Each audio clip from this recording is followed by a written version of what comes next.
How to upload longer reels on Facebook. Hello everyone, I am Bishaka and welcome to our channel. I will take you through the step-by-step process on how to upload longer reels on Facebook. Now let's get right into the tutorial. Firstly, go ahead and open the Facebook application on your device and make sure you are signed in, and now tap on the menu button on the bottom right of your screen.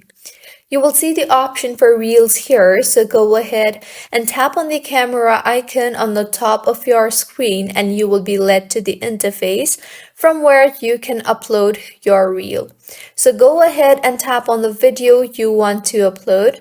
Before, the time limit for uploading videos on Facebook was 60 seconds. However, users can now upload videos up to 90 seconds long.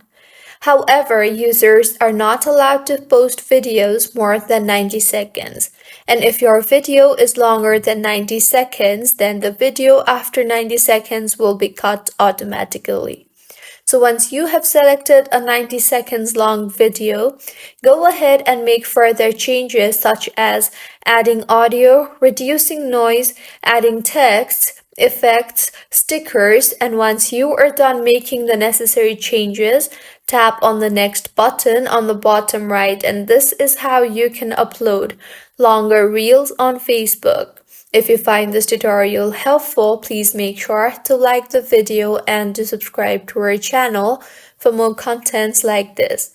Thank you for staying with us until the end.